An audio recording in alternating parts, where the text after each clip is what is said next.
Oke, Assalamualaikum warahmatullahi wabarakatuh. Kami dari kelompok 3 akan membahas tentang materi pengenalan terhadap buku. Pengenalan terhadap buku terbagi atas beberapa jenis. Yang pertama, objek studi. Yang kedua, struktur buku. Yang ketiga, tema dan isu dalam komunikasi massa. Yang keempat, batasan cakupan dan perspektif.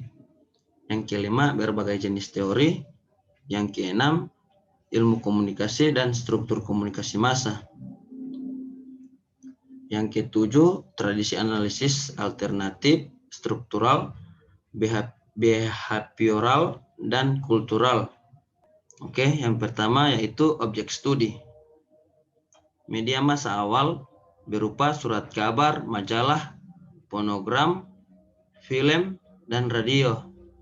Berkembang dengan pesat sehingga menjadi seperti yang kita kenali bentuknya pada saat ini, dengan perubahan utama pada skala dan diversifikasi, ditambah dengan munculnya televisi pada pertengahan abad ke-20.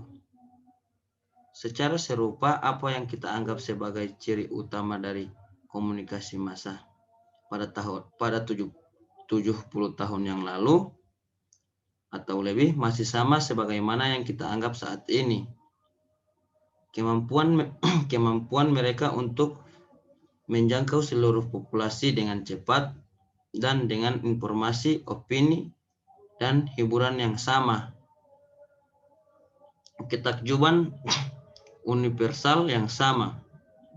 Rangsangan mereka akan harapan dan ketakutan dengan ukuran yang sama. Hubungan dengan sumber-sumber kekuasaan di masyarakat dan asumsi akan dampak dan pengaruh mereka yang besar. Selanjutnya yaitu struktur buku. Terdapat beberapa jenis teori yang dijelaskan dalam bab ini. Tetapi pada dasarnya sebuah teori adalah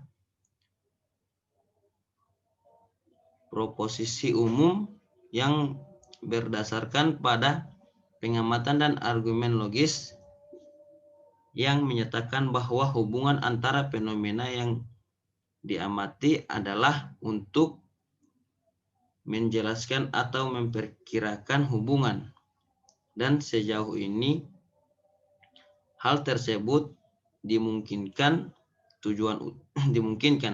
Tujuan utama dari teori adalah untuk memaknai realitas yang diamati serta memandu sekumpulan bukti-bukti yang ada dan sekaligus mengevaluasinya. Bagian struktur berhubungan dengan tiga topik utama. Yang pertama, bagian ini membahas keseluruhan sistem media dan bagaimana sistem ini umumnya dijelaskan di tingkat nasional. Konsep intinya adalah bahwa lembaga media yang diterapkan kepada media, baik sebagai cabang industri yang patuh hukum ekonomi maupun sebagai institusi sosial yang memenuhi kebutuhan masyarakat dan tunduk pada persyaratan hukum dan peraturan dalam beberapa tingkatan, dipandu oleh kebijakan publik. Yang ketiga yaitu tema dan isu dalam komunikasi massa. Tidak semua isu merupakan hal problematik dalam artian yang negatif, tetapi mereka melibatkan pertanyaan mengenai tren terbaru atau mendatang yang signifikan secara baik ataupun buruk. Tidak ada daftar masalah yang sangat lengkap, tetapi yang ada di bawah ini terdiri atas isu utama yang muncul sebagian besar telah akrab bagi pembaca. Mereka tidak hanya berfungsi sebagai contoh isi buku, tetapi juga sebagai pengingat akan signifikasi topik media di masyarakat dan potensi relevansi, potensi relevansi teori untuk menjawab permasalahan-permasalahan tersebut. Isu-isu ini dibagi menurut wilayah yang mereka tempati. Isu yang pertama, hubungan dengan politik dan negara, contohnya kampanye dan propaganda politik. Isu yang kedua yaitu isu kebudayaan, contohnya globalisasi konten dan pergerakannya. Isu yang ketiga yaitu permasalahan sosial, contohnya definisi realitas dan mediasi atas pengalaman sosial. Isu yang terakhir yaitu pertanyaan normatif, contohnya ketidaksertaan sosial budaya, kelas, etnis, genre, dan seksualitas. Berikutnya yaitu materi selanjutnya yaitu akan dibawakan oleh teman saya yaitu Faril Hasan. Oke, Assalamualaikum warahmatullahi wabarakatuh. Materi selanjutnya yaitu batasan cakupan dan perspektif.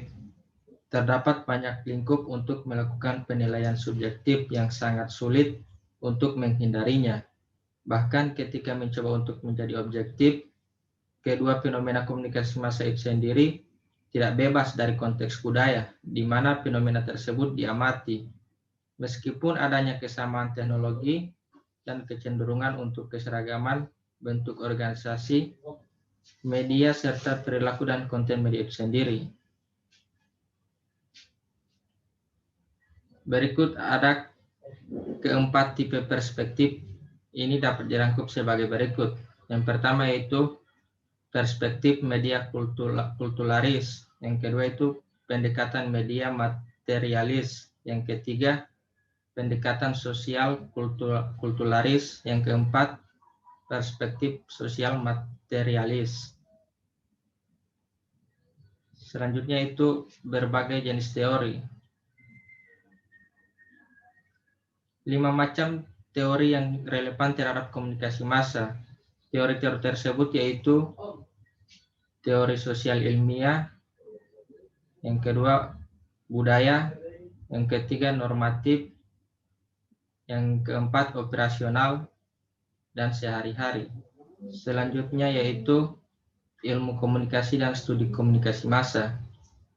Komunikasi massa merupakan satu topik di antara banyak ilmu sosial dan hanya satu bagian dari lingkup penelitian dari komunikasi manusia. Di bawah istilah ilmu komunikasi atau communication science, wilayah ini menurut Berger dan Kev adalah ilmu yang mencoba memahami produksi, pengolahan, dan efek dari sistem simbol dan sinyal dengan membangun teori yang diuji, mengandung generalisasi yang sah yang menjelaskan fenomena yang berkaitan dengan produksi, pengolahan, dan efek. Media massa bukanlah satu-satunya alat untuk jaringan komunikasi efektif yang meluas di masyarakat. Materi selanjutnya yaitu tradisi analisis alternatif, struktural, behavioral, dan kultural.